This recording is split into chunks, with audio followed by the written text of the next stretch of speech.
வணக்கம். நீங்கள் இணைத்திருப்பது முதல்வனின் பிரதான செய்திகளோடு. 25 வயது இளைஞரின் உயிரை பறித்த துப்பாக்கி கொண்டு போதை வஸ்து தொடர்பு உள்ளதா என தீவிரமடையும் விசாரணைகள். பயணிகளை அதிர்ச்சியில் ஆழ்த்திய அதிகாலை விபத்து, 20 பேருக்கு நேர்ந்த நிலை. சாரதி சிக்கிய பரபரப்பு காட்சி. துப்பாக்கிச் சூட்டு காயங்களுடன் வைத்தியசாலையில் அனுமதிக்கப்பட்ட போலீஸ் மாதிபர் CD விக்ரமரத்ன உயிரிழப்பு. அதிர்ச்சியில் போலீஸ் துறை. இலங்கையில் நாளுக்கு நாள் 3 உயிர்களை பறிக்கும் கொடிய புற்றுநோய், வைத்தியர்கள் கடும் எச்சரிக்கை. நாளுக்கு நாள் அதிகரிக்கும் டெங்கு அச்சம், இதுவரை 50 உயிர்கள் பலி. வெளியான அதிர்ச்சி புள்ளி விவரம். கட்டுநாயக்க விமான சேவையில் புதிய மாற்றம். முத்துராஜவெலவில் 7 பிரம்மாண்ட எரிபொருள் தொட்டிகள். QR முறை மீண்டும் நீக்கப்படுமா? இலங்கை பெட்ரோலிய கூட்டுத்தாபனம் வெளியிட்ட புதிய தகவல். மியான்மர் கடலில் படகுகள் விபத்து, 500க்கும் மேற்பட்ட அகதிகள் உயிரிழந்திருக்கலாம் என ஐநா அச்சம். கோவிட் மீண்டும் தலை தூக்குகிறதா? 12 பேருக்கு தொற்று உறுதி, 4 பேர் உயிரிழப்பு. 22 கோடி வாக்காளர்களின் தரவுகளை சீனா திருடியதாக பரபரப்பு குற்றச்சாட்டு. ட்ரம்ப் வெளியிட்ட அதிர்ச்சி தகவல்.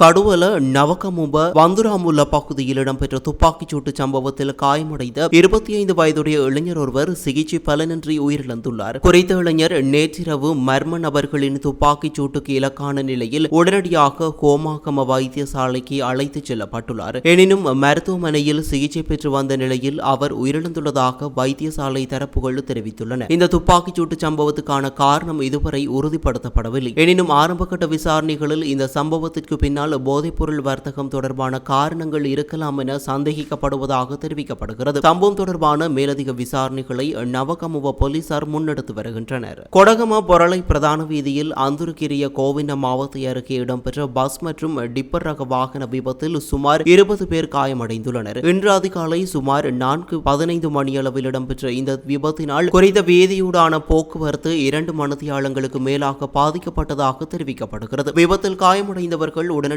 மீட்கப்பட்டு ஒருவல மற்றும் ஹோமாகம ஆதார வைத்தியசாலையில் சிகிச்சைக்காக அனுமதிக்கப்பட்டுள்ளனர். இதன்போது பஸ்ஸின் சாரதி வாகனத்திற்குள் சிக்கிக் கொண்ட நிலையில் 1 மணித்தியாலத்திற்கும் மேலாக மேற்கொள்ளப்பட்ட மீட்பு பணிகளின் பின்னர் மீட்கப்பட்டு வைத்தியசாலையில் சேர்க்கப்பட்டுள்ளனர். பஸ் மற்றும் டிப்பர் வாகனம் இரண்டும் மோதலில் பலத்த சேதமடைந்துள்ள நிலையில் விபத்துக்கான காரணம் தொடர்பில் அந்துருகிரிய போலீசார் மேலதிக விசாரணைகளை முன்னெடுத்து வருகின்றனர். முன்னாள் போலீஸ் மாதிபர் CD விக்ரமரத்ன இன்று காலை உயிரிழந்துள்ளதாக தெரிவிக்கப்பட்டது.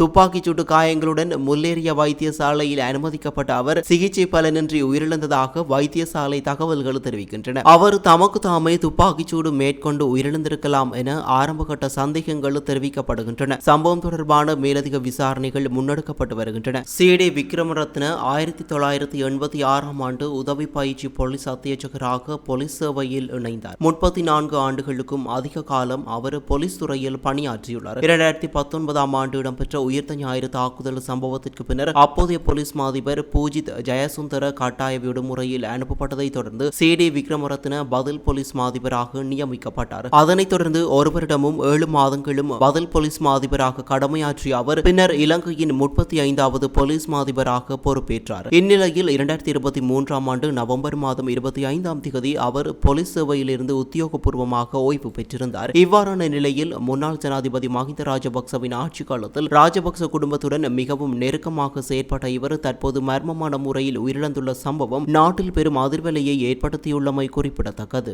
இலங்கையில் வாய் புற்றுநோய் காரணமாக நாளொன்றுக்கு 3 மரணங்கள் பதிவாகி வருவதாக வாய் மற்றும் தாடை அறுவை சிகிச்சை நிபுணர் வைத்தியர் தனுஜா தஷனி பதிராஜ தெரிவித்துள்ளார். சுகாதார மேம்பாடு பணியகத்தில் நடைபெற்ற ஊடகவியலாளர் சந்திப்பில் கருத்து வெளியிட்ட போதே அவர் இதனை குறிப்பிட்டுள்ளார். இலங்கையில் ஆண்களிடையே அதிகளவில் பதிவாகும் புற்றுநோய் வகைகளில் வாய் புற்றுநோய் முன்னணியில் இருப்பதாகவும் பெண்களிடையே அதிகம் காணப்படும் 10 புற்றுநோய் வகைகளுக்குள் இதுவும் உள்ளடங்குவதாகவும் வைத்தியர் தெரிவித்துள்ளார். வாய் புற்றுநோய் ஏற்படுவதற்கான முக்கிய காரணங்களாக புகையிலை பயன்பாடு, சிகரெட் மற்றும் மதுபான பழக்கம் ஆகியவை அடையாளம் காணப்பட்டுள்ளதாக அவர் சுட்டிக்காட்டியுள்ளார். குறிப்பாக வெற்றிலை மெல்லும் போது பயன்படுத்தப்படும் பாக்கில் உள்ள புற்றுநோய் ஏற்படுத்தும் காரணிகள் மிகவும் ஆபத்தானவை எனவும் வைத்தியர் தெரிவித்துள்ளார். மேலும் சில தொழில்துறைகளில் ஈடுபடும் நபர்கள் இந்த நோயின் தாக்கத்திற்கு அதிகம் உள்ளாகும் அபாயம் இருப்பதாகவும் அவர் தெரிவித்துள்ளார். அதன்படி தோட்ட தொழிலாளர்கள், மீனவ சமூகத்தினர், மாணிக்கக்கல் மற்றும் சுரங்கத்துறையில் பணியாற்றுபவர்கள், சாரதிகள் உள்ளிட்டோர் அதிக அபாயம் கொண்ட குழுக்களாக அடையாளப்படுத்தப்பட்டுள்ளனர். தங்களது தொழில்களில் ஏற்படும் மன அழுத்தம், சோர்வு மற்றும் களைப்பை குறைப்பதற்காக சிலர் வெற்றிலை, புகையிலை மற்றும் சிகரெட் போன்ற பழக்கங்களுக்கு அடிமையாகி வருவதே இதற்கான முக்கிய காரணம் என வைத்தியர் தனுஜா தஷானி பதிராஜ குறிப்பிட்டுள்ளார். எனவே இவ்வாறான ஆபத்தான பழக்க வழக்கங்களில் இருந்து விலகி இருக்குமாறும், வாயில் ஏற்படும் அசாதாரண மாற்றங்கள் குறித்து தொடர்ந்து அவதானமாக இருக்குமாறும் சுகாதாரத்துறையினர் பொதுமக்களிடம் அறிவுறுத்தியுள்ளனர்.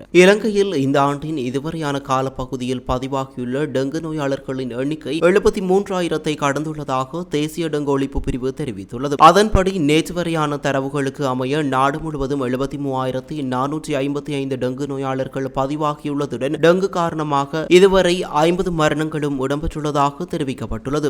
நேற்று ஒரே நாளில் மாத்திரம் 1025 புதிய டெங்கு நோயாளர்கள் அடையாளம் காணப்பட்டுள்ளனர். மாகாண ரீதியான தரவுகளின்படி மேல் மாகாணத்திலேயே அதிகளவான டெங்கு பாதிப்புகள் பதிவாகியுள்ளன. அங்கு இதுவரை 38,700 பேர் டெங்கு தொற்றுக்கு உள்ளாகியுள்ளனர். மேல் மாகாணத்தில் மாவட்ட ரீதியாக பார்க்கும்போது கம்பகா மாவட்டத்தில் அதிகளவான நோயாளர்கள் பதிவாகியுள்ளதுடன் அந்த எண்ணிக்கை 15,341 காணப்படுகிறது. அதேவேளை கொழும்பு மாவட்டத்தில் இதுவரை 14,625 டெங்கு நோயாளர்கள் பதிவாகியுள்ளனர். இதற்கிடையில் ஜூலை மாதத்தின் முதல் 16 நாட்களில் மாத்திரம் 18,076 டெங்கு நோயாளர்கள் அடையாளம் காணப்பட்டுள்ளதாக தேசிய டெங்கு ஒழிப்பு பிரிவு தெரிவித்துள்ளது. இவ்வருடத்தில் அதிகளவான டெங்கு பாதிப்புகள் கடந்த ஜூன் மாதத்திலேயே பதிவாகியுள்ளன. அந்த மாதத்தில் மட்டும் 21,538 பேர் டெங்கு தொற்றினால் பாதிக்கப்பட்டுள்ளதாக தெரிவிக்கப்பட்டுள்ளது. இலங்கையின் எரிபொருள் சேமிப்பு மற்றும் விநியோக கட்டமைப்பை மேம்படுத்தும் நோக்கில் முத்துராஜவில பகுதியில் மேலும் 7 புதிய எரிபொருள் களஞ்சிய தொட்டிகளை அமைக்க நடவடிக்கை எடுக்கப்பட்டுள்ளதாக இலங்கை பெட்ரோலிய கூட்டுத்தாபனம் தெரிவித்துள்ளது. இலங்கை பெட்ரோலிய கூட்டுத்தாபனத்தின் தலைவர் ஜனக ராஜகருண இதனை தெரிவித்துள்ளதுடன் எரிபொருள் விநியோகம் மற்றும் சேமிப்பு வசதிகளை விரிவுபடுத்தும் திட்டத்தின் கீழ் இந்த புதிய கட்டுமான பணிகள் முன்னெடுக்கப்படவுள்ளதாக குறிப்பிட்டுள்ளார். புதிதாக அமைக்கப்படவுள்ள 7 களஞ்சிய தொட்டிகளில் 4 தொட்டிகள் விமானங்களுக்கு பயன்படுத்தப்படும் எரிபொருளை சேமிப்பதற்காக மட்டும் ஒதுக்கப்பட்டுள்ளதாகவும் அவர் தெரிவித்துள்ளார். மேலும் முத்துராஜவில பகுதியில் இருந்து கட்டுநாயக்க விமான நிலையம் வரை எரிபொருளை கொண்டு செல்வதற்காக 21 கிலோமீட்டர் நீளமான புதிய குழாய் வழி தொகுதியொன்றை அமைக்கும் திட்டமும் முன்னெடுக்கப்பட உள்ளதாக ஜனக ராஜகருண கூறியுள்ளார். இதற்கு மேலதிகமாக கொழும்பு துறைமுக பகுதியில் இருந்து கொலன்னாவை வரை புதிய குழாய் வழி தொகுதியொன்றை அமைப்பதற்கு திட்டமிட்டுள்ளதாக அவர் மேலும் தெரிவித்துள்ளார். இந்த நடவடிக்கைகள் மூலம் நாட்டின் எரிபொருள் விநியோக வலையமைப்பு மேலும் வலுப்படுத்தப்படும் என எதிர்பார்க்கப்படுகிறது. நாட்டில் எரிபொருள் விநியோகத்திற்காக தற்போது நடைமுறையில் உள்ள QR ஒதுக்கீட்டு முறையை உடனடியாக நீக்கும் எந்த ஒரு தீர்மானமும் எடுக்கப்படவில்லை என இலங்கை பெட்ரோலிய கூட்டுத்தாபனம் தெரிவித்துள்ளது. உலக சந்தையில் எரிபொருள் விலைகள் மற்றும் விநியோக நிலைமை இன்னும் முழுமையாக ஸ்திரமடையாத காரணத்தினால் QR நடைமுறையை தொடர்ந்து முன்னெடுக்க தீர்மானிக்கப்பட்டுள்ளதாக இலங்கை பெட்ரோலிய கூட்டுத்தாபனத்தின் முகாமைத்துவ பணிப்பாளர் மயூர நெத்திகுமாரகே தெரிவித்துள்ளார். இந்த QR முறையின் மூலம் எரிபொருள் பயன்பாட்டை கட்டுப்படுத்துவதுடன் நாட்டின் டாலர் கையிருப்பையும் முகாமைத்துவம் செய்ய முடியும் என அவர் சுட்டிக்காட்டியுள்ளார். மேலும் மத்திய கிழக்கு பிராந்தியத்தில் மீண்டும் பதற்றம் அல்லது யுத்த சூழ்நிலை தீவிரமடைந்தால் நாட்டில் எரிபொருள் தட்டுப்பாடு மற்றும் நீண்ட வரிசைகள் ஏற்படுவதை தடுக்கும் நோக்கிலேயே இந்த நடைமுறை தொடர்வதாகவும் அவர் குறிப்பிட்டுள்ளார். இதேவேளை தற்போதைய சர்வதேச மோதல் நிலைமைகளால் இலங்கையின் எரிபொருள் விநியோக கட்டமைப்புக்கு இதுவரை எந்த ஒரு பாதிப்பும் ஏற்படவில்லை எனவும் தெரிவிக்கப்பட்டுள்ளது. எரிபொருள் விலை மீண்டும் அதிகரிக்கும் சாத்தியம் தொடர்பிலும் இலங்கை பெட்ரோலிய கூட்டுத்தாபனம் தொடர்ந்து கண்காணித்து வருவதாக மயூர நெத்திகுமாரகே மேலும் தெரிவித்துள்ளார். மியான்மரில் இருந்து பாதுகாப்பு தேடி கடல் வழியாக பயணித்த 2 படகுகள் மாயமானதில் 500க்கும் மேற்பட்ட ரோஹிங்கியா அகதிகள் உயிரிழந்திருக்கலாம் என